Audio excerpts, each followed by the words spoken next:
7h10, l'heure d'ouvrir notre fenêtre sur l'étranger. Thomas, vous allez aller voir le jour qui s'est levé à Jérusalem. Absolument, à Jérusalem nous attend Agnès Varano. Il fait très beau visiblement là-bas. Bonjour Agnès, ce matin, vous avez décidé de nous faire rencontrer une femme qui va peut-être changer nos vies. Son truc à elle, c'est de produire de l'électricité propre avec des vagues. On est en plein dans l'actu pour le coup, Agnès.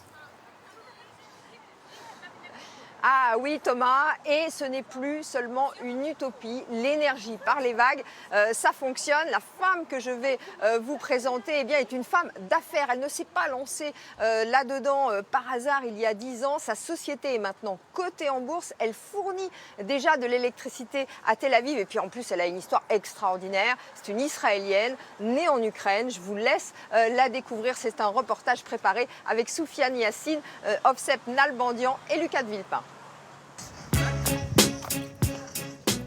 Du haut de ses talons et de son 1,65 m, la voici. La princesse des vagues en Israël. Au port de Jaffa, il suffit de contourner la digue pour goûter à la houle et elle adore.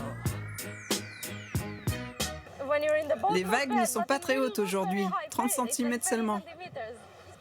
Des vagues que Ina Braverman transforme en énergie électrique. Voici son installation, comme de petits bateaux posés sur l'eau. Les vagues vont s'écraser sur ces flotteurs bleus et elles les soulèvent. Ça pousse alors un cylindre pour créer ensuite de l'énergie hydraulique. De l'énergie propre, un projet que Ina Braverman a lancé à 26 ans, elle, la survivante. Ina est en effet née à Tchernobyl, en Ukraine. Elle a 2 semaines lors de la catastrophe nucléaire. Le bébé cesse de respirer et elle est sauvée in extremis par les médecins.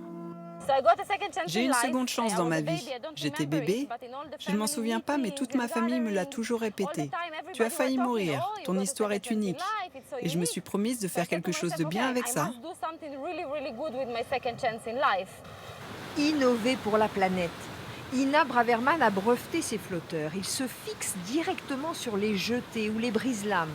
Plus besoin d'aller chercher les vagues en pleine mer à un coût bien plus élevé. En Israël, ces 8 flotteurs produisent déjà de l'électricité pour 100 maisons. Ce n'est pas beaucoup d'un point de vue général, mais c'est déjà énorme pour notre industrie. C'est surtout la première fois que nous sommes reliés directement au système d'une ville. Tel Aviv, Gibraltar, le Portugal et bientôt Los Angeles, la passion de vie de Ina Braverman semble bien aussi puissante que les vagues de la mer. Dis donc, ça a l'air super intéressant. Alors, il paraît qu'on appelle ça, vous le disiez en préparant l'émission, l'énergie houlomotrice. C'est anecdotique ou c'est quelque chose qui peut changer notre monde, ça ?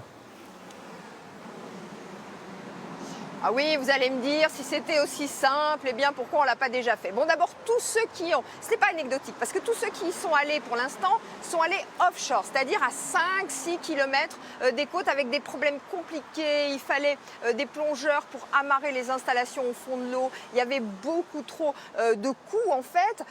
Ça coûtait beaucoup trop d'argent. Ina Braverman, elle veut rester sur la côte, vous l'avez vu, et ça, hop, ça fait chuter le coût de l'électricité par les vagues. Alors évidemment, il n'y a pas de compétition avec le nucléaire, mais en revanche, entre les énergies renouvelables, les experts nous disent que les vagues, c'est mieux que l'éolien, et surtout, ça peut être complémentaire du solaire, parce que les vagues, il y en a la nuit, le soleil, lui, il se couche. Évidemment. Toute petite question, c'est très très joli là où vous êtes. Vous êtes où exactement dans Jérusalem, Agnès ? Nous sommes à l'entrée de la vieille ville, à Jaffa Gate, la porte de Jaffa. C'est la porte magnifique qui ouvre à gauche sur le quartier des chrétiens, à droite sur le quartier arménien. Et une petite confidence, c'est là où nous habitons avec Ovsep Nalbandian qui est derrière la caméra. Eh bien, merci à vous deux et bravo. Merci beaucoup, Agnès.